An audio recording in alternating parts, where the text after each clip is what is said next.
The full moon eclipse is happening on May 5th at 15 degrees of Scorpio. The energy of this full moon eclipse is happening in Scorpio, which happens to be also where the South Node is located. And South Node energy tends to be karmic energy that we're stepping away from in order to move forward, in order to move towards our goals and our full potential. We can view that as moving away from karmic cycles that are complete, new contracts that we are establishing. And indeed, it's important for us to release this in order to move forward. And that's a lot about what this chart is about.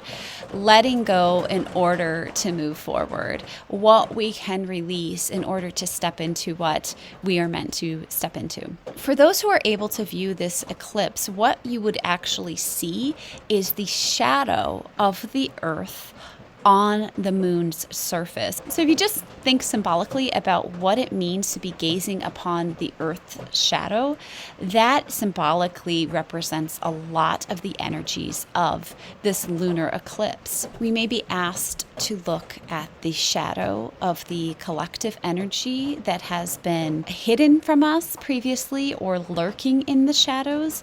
We may suddenly see that the shadow energy is something we're able to finally look at.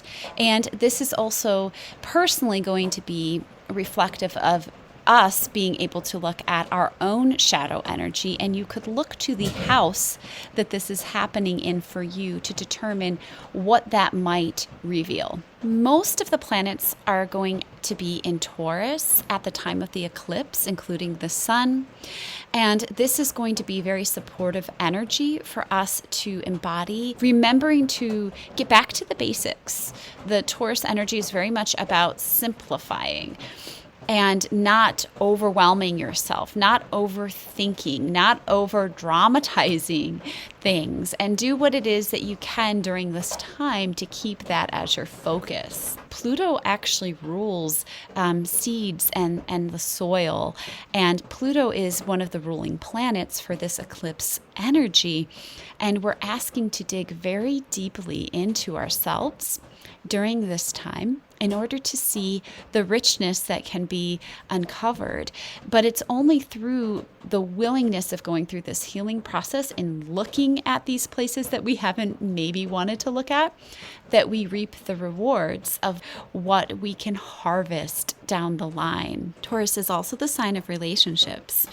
So during this eclipse energy, we're being asked to dig deeply into power and control dynamics that may have existed in our relationships with others as well as ourselves. We will want to look at ways that we've given our power away, potentially ways that we have deceived ourselves about relationships. And this is an energy that suggests that in order to move forward, we have to start honoring ourselves. We have to realize and accept these potential control stories that have been going on and been disempowering us. During this time, we're also going to want to look at how these energies are playing out on the collective level. Taurus Scorpio lunar eclipse energy speaks a lot to toxic relationships. So seeing how we may have been deceived, maybe we didn't want to look at shadow elements, and as a collective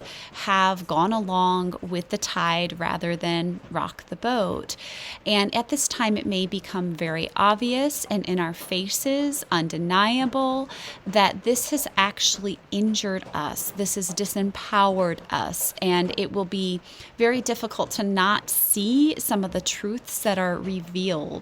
And this doesn't mean that this energy will happen on the day of the eclipse. It's a 6-month at least interval that this will play out in, but it's definitely setting the stage for some intense dynamics as far as revealing ways of being where we have allowed ourselves to be deceived and disempowered and not spoken up maybe for ourselves, not said something when we could have. It also speaks highly to self-worth and how we value ourselves.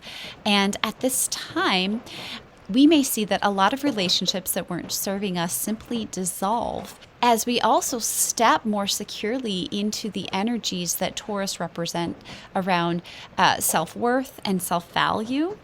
They might just fall away, because when we do that, when we step into deeper levels of self-worth and self-value, things that don't exist in that frequency do just fall away. These lower Scorpio energies are often about the victim mentality, or over dramatizing or overstaying in the energies of victimhood. And at this time, it may come up that we realize ways that others have taken advantage of our relationships with them in order to exploit us as quote unquote victims. Aligning with a higher self-worth frequency is exactly the way to get rid of these toxic energies. In other words, during this time, we're letting go of the Scorpio South Node energies, these lower vibing Scorpio energies around addiction and negative relationship patterns. We're being empowered to step into the North Node energies of Taurus. And those energies are the opposite. These higher North Node energies are those of building good relationships, being loyal in relationships, having a high sense of self-worth, forgiveness, nurturing and connecting deeply with others in a real way, as well as with the earth, and having these really good relationships that are built on harmony rather than toxicity and control. Remember that with these energies, we are healing through the disclosures and realizations that we are getting, that we are receiving. They may be very difficult to look at. Be as gentle as you can. Nurture yourself through this process. Thank you so much for joining me today. And I invite you to subscribe to my Substack to get my free daily transit reports. And you can visit my website to check out what readings that I have available. Take care.